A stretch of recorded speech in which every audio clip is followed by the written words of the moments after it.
basically what we do sometimes, we do we bring up a topic. Yeah. We just shout it out, and you've got to say whether you think it's underrated, overrated, or properly rated. It's not just one word. You can elaborate on it. Oh, yeah. You can elaborate. Yeah. So it's not like quick fire. Yeah, it's not quick fire, so it's not like you can talk about it. You do a little nuance to it as well. Yeah. Because you know I love context. Yeah. Let's you just say overrated, and then you're just chomping at the bit to explain why. And you're like, no, you can't explain. Well, this is an interesting one. Oh, Jesus. The statement, no pain, no gain. I'm going to say anything. Overrated. Yeah. Like, if you're in pain, what type of pain is it? Like we spoke about earlier, right? Is it pain that you can't tolerate? So when you think about taking a set for reps, and you ask yourself why, we always say, why did you finish that set? When we coach people, right? So it's like, why did you finish that set? Was it technical breakdown? Was it you couldn't continue because that pain was there? Can't you tolerate that pain? As soon as pain sets in, is that a panic mode for you? Do you see what I'm saying? Yeah. So it's like, is it a burning sensation? Well, we can build that. If it's a joint pain, we need to understand why. It's like, I think there's a nuance to what pain is. Like discomfort or actual pain. Exactly. Because some people work through that joint pain as well. That's the problem. They go, suck it up, buttercup, and we got to go because I got to get the gains and the results, bro, and all this stuff. It's like, yeah, you're going to be able to do that for a few weeks, and then you're out for like 2 years. Yeah, slow clap for you. Do you know what I mean? It's like, but if it's like lactate pain, well, what does that tell me? That tells me we need to work on cardiovascular fitness. Because if my body can clear lactate better, well, I can work on the pain tolerance with the brain, so I can get resilient at it. And also, if my VO2 max is better, then I don't reach those lactate levels at a certain point, right? So again, going back to like the 6 pillars we spoke about earlier, is like we look at the 3 S's first: skill, sleep, and stress. And then we also look at aerobic fitness and VO2 max. Essentially, if we look at the guys that are coming in for coaching, 2 of the main things that we really have control over is strength and muscle mass and VO2 max. And those are the 2 main predictors we know in terms of research for longevity. So I'm going to really push those, and I want to make sure I'm pushing those in the right areas with the right tests and the right energy system that you need in that time. So typically when people come in, their aerobic capacity is through the floor.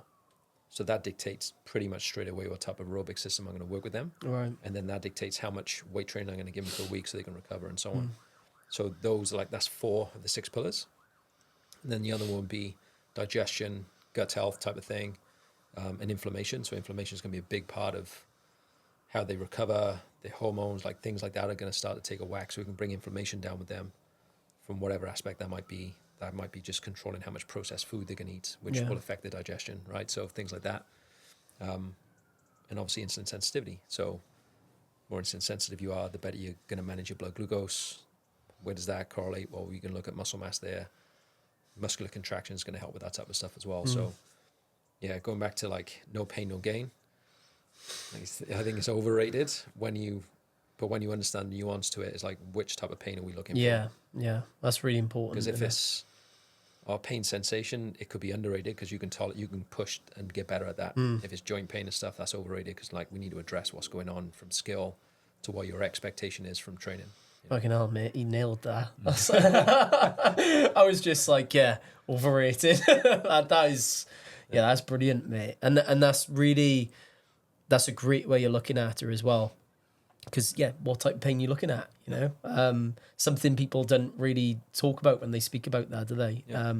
Okay, right, next one. The carnivores, I don't think, are going to be happy with this. Fibre intake. I think it's... I'm on the fence, man. Properly rated, would you say? That's an option. I think properly rated, because if you look at a lot of the studies on fiber intake, there's a lot of more positives than negatives. Yeah. But I think if you look at people that do carnivore and they really push carnivore, if I'm thinking I need to help somebody with any type of autoimmune thing or they've got a real bad gut thing going on, I might say like that might be good for you in this moment. Right. But when you're looking at the gut microbiome with the stuff that we understand right now, fiber intake is an essential part of building a real good microbiome. Yeah. So you look at I think Dr. Karazian, if you've heard of that guy, No. he's one of the real good guys in terms of looking at that type of stuff and immunity and so on. And to build the gut lining, he's like fiber and sodium butyrate is one of the two of the main things you want to incorporate. So, but where that you need to work with an expert on that type of stuff that's really skilled in. I think Dr. Megan Rossi is one of the leading researchers for gut health in the UK. So she's a great resource if you want to check her out on Instagram. I follow her content quite a lot. Greg's like phenomenal. He's not big on socials though, is he? No, really? he's a nightmare. He's had his for some reason on Instagram they blocked. I think they shut his account down because God knows what he's watching. But Is he still living in Cardiff? Yeah, man, he's just on the road. Yeah, no, we should get him on as well. mate, he's phenomenal. Like, We'll have to get you both on. mate, we're ready to rock and roll, man. Just sign get us a couple of coffees. We'll be back down. Yeah, should we do that? Yeah. We'll do that in a few months, maybe Yeah. a couple of months, wherever. But yeah, like going back to like the fiber thing. If you got real digestive issues, you need a skilled expert to help you work with that. Like Greg's great. Jake Dollarskald's one of the best in the world, I think, at that. And Dave O'Brien, they got a podcast together on the gut. So you're looking at different people's. I always take their perspective on things, and I'm like, okay, what does the research say? What is this like? I look at the individual in that moment. What do they need, and how are we going to develop it? Because it's not to say you're going to be on carnivore for the rest of your life. Like, if you want to eat certain things, we just got to build the system back up to do that. But then some people just really do well on carnivore. So Properly rated, would you say? I think probably, yeah. Yeah. Yeah. What about you, mate?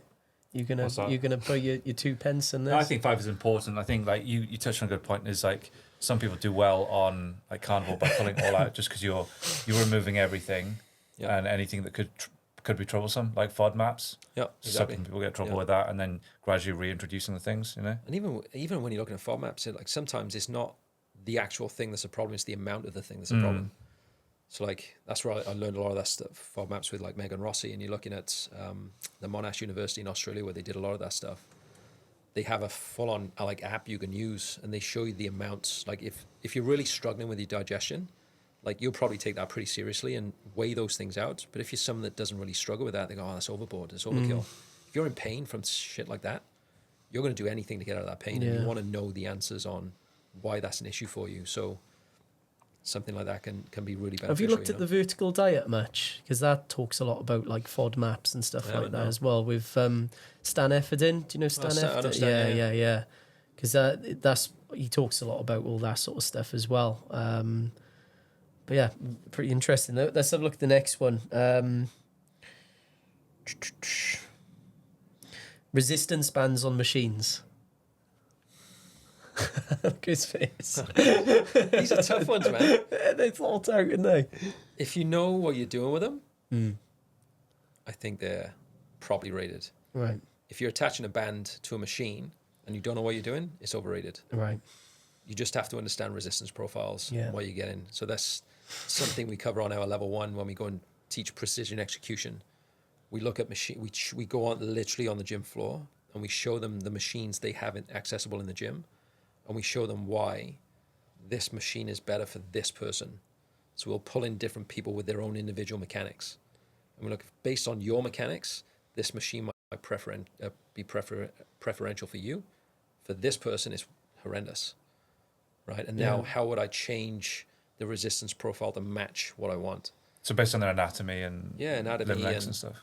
So, for example, one like we would what we say on the course is like if all the machines that you would want to be optimized for resistance profiles in a gym, it would be legs and back. Right. They're the worst developed machines in the world. So if you look at the profile on it, if you think about the back itself, as I contract the muscle, I'm getting weaker and weaker and weaker. And if you look at the majority of back machines in the gym, as you get weaker and weaker, the resistance gets harder and harder and harder. So it's just an opposite of what you want. So what I try and do when I now walk into a gym is like, well, what machines do they have? What will be best suited for me? And how can I change the resistance to match the profile I want to train? Right. And this is the difference when you're looking at, let's say, motor unit recruitment and hypertrophy. I'm yet to go to this gym in the world. Like Ben's like, we got to go because I got to take you there, because until anybody's trained in this gym, once you do, you'll realize you've never trained in your life. Tom Purvis is possibly the best. Like he's the owner of RTS, Resistance Training Specialist. And in his gym, he's physically manipulated machines and changed them to have specific profiles. Wow. So as you're contracting, you're able to continue the contraction and contraction and contraction. So imagine what that's like when normally you can just stop or the resistance gives and you just can't continue the set because you can't contract anymore because the resistance on the body is just not matching you. Whereas if that starts to drop and drop, you can now continue the contraction harder and harder and harder. So how does that relate to hypertrophy? Well, now I can create more mechanical tension. So the prime example was like the hammer strength seated row where the arms are coming this way. So they're actually diverging, not converging. So they're going away. That's problem number one. And problem number two, if you look at the plate where it's loaded, as that starts to come up and the 90-degree angle from the axis, that's the heaviest point, and that's when I'm in my shortest position. So I'm like, shit. So all we do is line ourselves up. I actually stand. I put my hand on the chest pad. I move away, and then I go more of like an underhand or a semi-supinated position on the grip.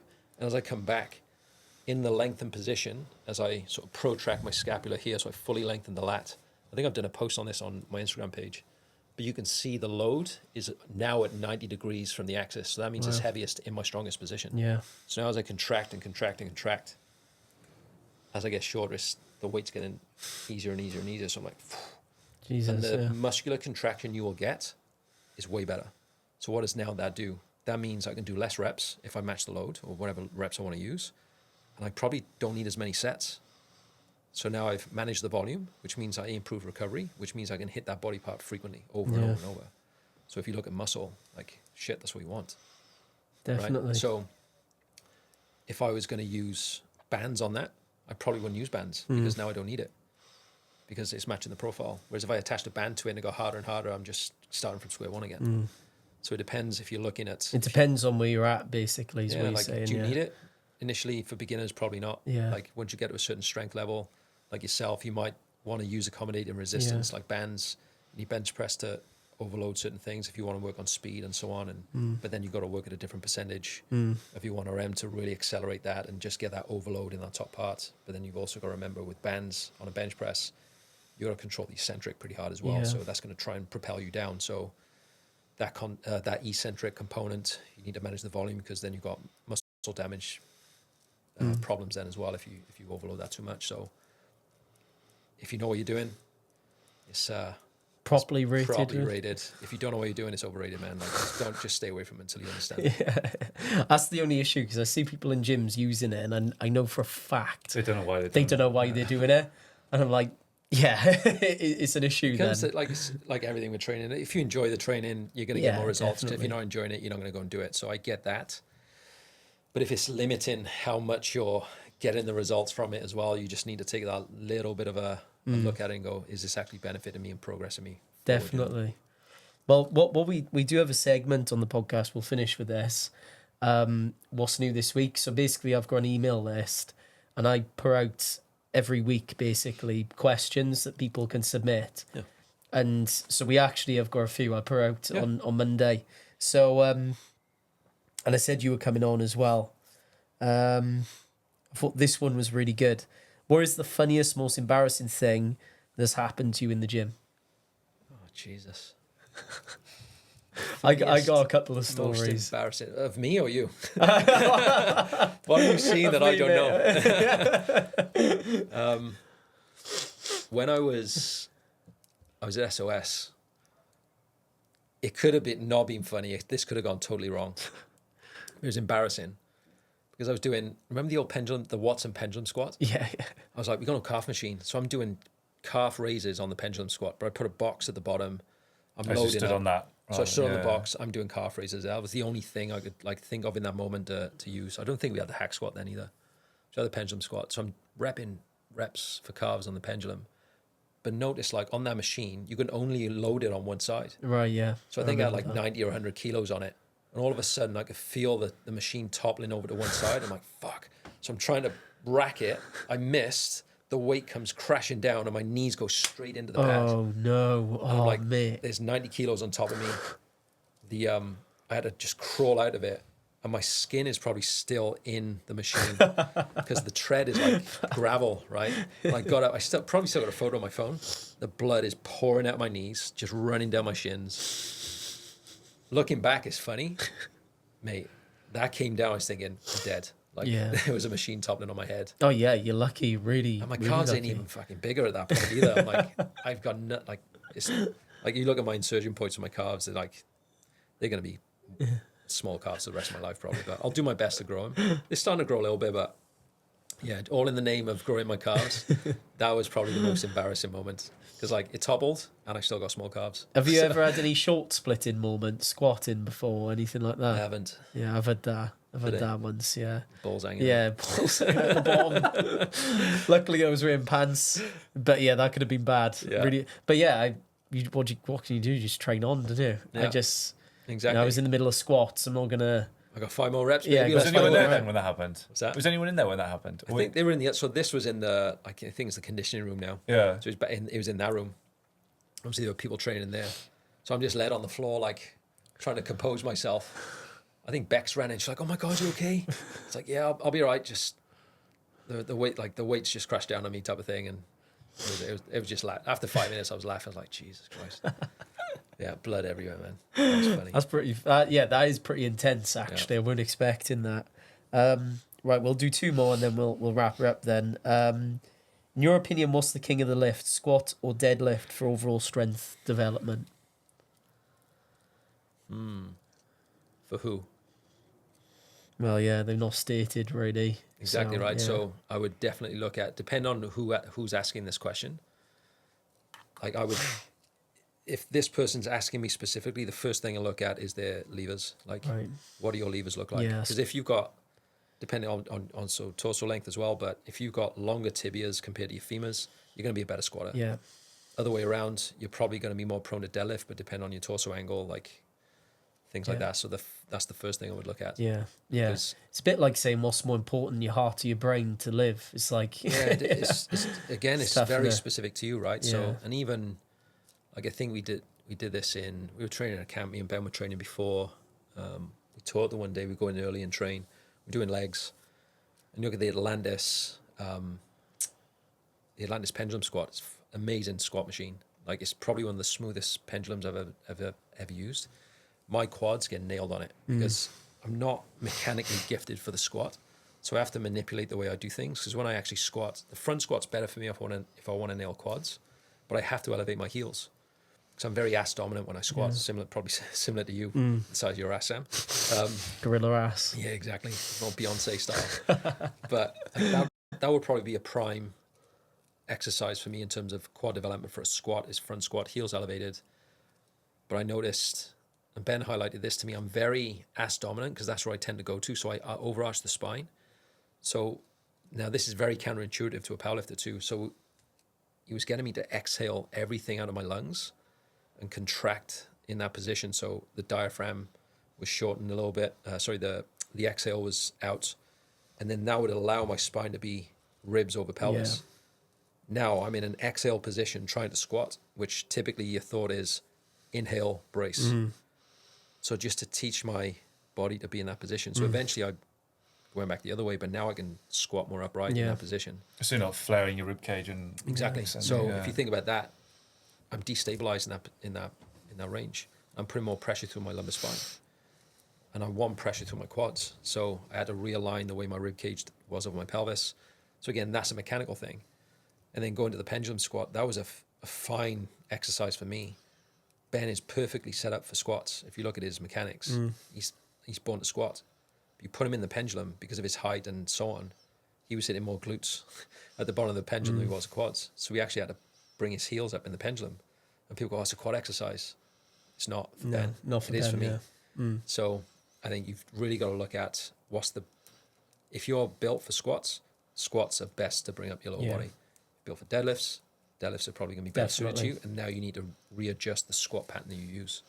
And you might need a machine to bring your quads up if the goal is to build bigger quads. The thing is, I think people, when they ask these questions, they expect just like a black and white answer, but it's never that, is it? Is anything but, you know? This has come from me, mate. I'm intrigued to this. If you could have one last meal from Italy, what would it be?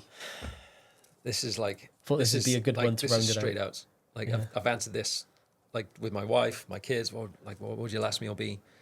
My auntie is the best Italian cook. My uncle's like one of the top. He's a top chef as well. But I think when you think of food as your last meal, I always think you go with memories. And all I remember from a young age was on a Sunday in Italy, my grandmother making orecchiette pasta fresh, and I would steal it and eat it raw. She'd be making raw meatballs. Like I would steal it, eat it raw. So the carnivores here would like love that type of shit. But that's what I would do as a young kid. But on a Sunday, they cook that, and they make a sauce for the Sunday. But in the sauce, you have thin rolling steak, and they fill it. It's called braciole, Right. braciole, and they fill it with garlic, parsley, Parmesan cheese, black pepper. They roll it and skewers, and that goes into the sauce. So when they set it out for the table, like the pasta's on the table, you eat that, a little bit of sauce, and then you go for the meat afterwards. That's it. Like when I go back to Italy, we got my brother and I, we got a villa there that we bought, so we've got a nice family home there now as well. When we go, I literally took the kids there for their half term. So we obviously got Wi-Fi there now as well, so I can still work while I'm there. In the mornings, I was taking them to the beach. But on the Sunday, went to my aunt's house. What did That's she pretty cook? good. That's what she cooks. She knew I was coming back. So Oh, mate, that sounds amazing. That's the one, man. Was it like a tomato-y based sauce? Yeah, so like your normal ragu tomato kind sauce, of. like a ragu sauce, but with that, there's no ground meat in it. But it'll be the braciole. It's like the rolled steak, and then there'll be like she might put shin beef in there. She might put some salsiccia in there as well. Can I come? So that, mate, it's deadly. Like I can make a decent one. Like, it's beautiful when I make. My brother's a fantastic cook as well. Your brother's one that's got the cake place as well, isn't it? Yeah, Ostuni just down the road. Yeah. So he's named the business Ostuni after where we're from in Italy. Right, So I see. Yeah. that's the region in Puglia where we're from is Ostuni. So obviously he's inspired by like the cakes that are there. So he's trying to keep a British theme around it as well, but show like It's the custard slice. They are deadly. Like this is why I'm not going there. We got this photo shoot in August. I'm like, I'm nowhere near that place. I can't trust myself in there, man. It's deadly, especially like the cannoli he makes and cannoli. like Italian forget flavours about around it. that. Oh, amazing. But yeah, and it's nice to be able to take the kids back there and just spend a week there through half term and just. Yeah, it's mate, nice that's and incredible. And for me, the best I've ever had is this lasagna from Venice. Yeah. And it was like in the back streets. It wasn't on like it was where all the locals were. Yeah. We went back the next day, mate. I talk about it all the time. But here's It was the thing, right? amazing. So you'll have lasagna in Venice. You go to the south, it's totally different. Really? So like different regions will make their own different versions of it. It's like in Venice, I'm sure there's like more up the north. It's more like bechamel and things like that. Down in the south, where we make it, there's meatballs in there. There's egg. There's ham. There's Parmesan cheese. There's no bechamel sauce. Yeah, there was a recipe I got from a nonna who she put ham in there. Yeah. So yeah, that makes sense. Yeah. So when we make it here, that's the way we make it in my house. Yeah, So, with the ham. Yeah. How are you getting on with your pizza, Evan? We haven't done it this year just yet. I need to master the dough, man. Like Because I thought you said you were getting some over from Italy, weren't you, or not? I thought some dough or something you said you were getting over. tried it. It didn't travel well. No, right. I need to master how to make the sourdough correctly. Like properly ferment it. It's got to be soft and like proper Neapolitan style pizza. For a last meal, it's got to be pasta or pizza, isn't it? For me. For me, yeah. Yeah, I've got it. I'm off to New York in October, mate. I've got it listed out everywhere I want to go. Pizza, like, I haven't tried it. Yeah. I've spoken to a lot of people. One of the best is Lucali's. It's on there, mate. Lucali's. I'm gonna say I'll show you the list now. That's funny that you bring that up because I think it is on there. Here we go. Top one, mate. Lucali's. Get in it, mate. Yeah. It's meant to be phenomenal. Yeah. Absolutely phenomenal. I can't wait. I'm Yeah. so excited. Like, there's a few places in London pretty good. Like 50 Callow is real good. That's that's proper Neapolitan pizza there. There's a couple there's one on I think Baker Street and there's one in Soho. Pizzeria di San Michele. That's a good. Where is it? Pizza. Pizzeria di San Michele, I think. Right. It is. Okay. That's a real good pizza. Yeah. Trying to think of. I'll think of some others. And I'll Yeah. drop you the message. Drop me a message, mate. If there's pizza, man, I expect like myself and my brother will always find the best ones, and we'll say, right, try this one, try that one. Yeah, I've got them all listed. I've been doing. There's this guy, I've forgotten his name, but he does like I think it's called One Bite Pizza reviews, and he's from New York. Yep. and he's got like this hool system, and he's got like he's massive. He's got to take one bite from the front, one bite from the back on the crust, and he like rates. He's got a specific. So I've been going on his page, like listing it all out everywhere that I want to go. And there's one tip, like this will be controversial. If you're looking at the menu, and there's pineapple on our menu, it's not a true pizza, man. Yeah, I'm with you, mate. I can't do. Don't give me the eye and say pineapple's on a pizza. Fuck no, absolutely not. No chance. Yeah, pineapple Like, I'm does like- not belong on a You pizza. see it like there's yeah. some real, like there's guys like they're doing these reels on Instagram where they're going in Naples. He's going, oh, do you do pineapple on pizza? And like there's guys beyond the pizza line going, you fucking crazy? Like flipping the bird like, get out of here, like they won't even serve him type of thing. Margarita's the best, I think. For me, I can't go regular cheese pizza, like margarita. There was one reel I saw the other day. It was an Italian guy, and they were giving him different options. He was like, he picked that one next, and then like there was a couple they would compare it to, and he kept picking the same one, and then another one coming like, no, I won that one, and the one he finished on was probably one of my favorites, where you have the prosciutto crudo, which is basically like Parma ham with rocket Parmesan shavings done. Like you have like the margarita base, but that on top of it as well. That for me is like Nice. beautiful. Yeah. Well, mate, we really appreciate it. Like, we're gonna have to do this more. Like, you come down, or like Greg, like get him on as well. Okay, Greg, there, man. Mate, anytime you want me on, it's always a pleasure to be with you boys. It's better in person, isn't it? It's just, it's different. Like, Zoom's okay, but when you do in person, you're like, Mate, the amount of Zoom meetings I have a week, I'll drive down here and have an in-person conversation any do you know, it's just good to catch up with mates as well. I feel like, because obviously that's part of the reason why we're so close, because we come down every week and we have an actual conversation with each other. Yep. And like in a world today where we're in front of screens all the time, and it's hard, to have that human interaction. Yeah, exactly. So, mate, you're like the returning. Is there a name for a returning guest, or is it just returning guest?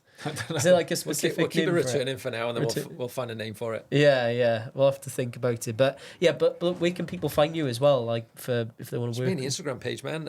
I'm less active on there, but I do obviously I'll be tagged with Muscle Intelligence and so on there. So there's Muscle Intelligence page. Check that out. Obviously, some of my stuff will be posted there. My Instagram name, Gavin Attorre. Yeah. Second name ATTORRE. So it's just my name. And obviously we've got Muscle Intelligence Academy, where that's where you'll see a lot of the educational stuff we'll post. So there's more detailed stuff like that on biomechanics and stuff. But everything's shared around those three pages, mate. Well, mate, really appreciate it again, and problem, we'll do this sometime soon as well. Do you wanna head us out? You've got a better radio voice than me. All right. Go on. Sexy voice. Look at his deep voice. It's just It's like the. it's just you've been like practicing. I'm trying to remember. It's a long time. It's a long time. It's a long New time. Welsh Barry White. I wish. The big collar and the chain. Yeah. Oh yeah. Guys, if you've enjoyed that episode, please leave a rating and review and subscribe, and we'll catch you on the next episode. Boom. There we go. Can't forget the boom.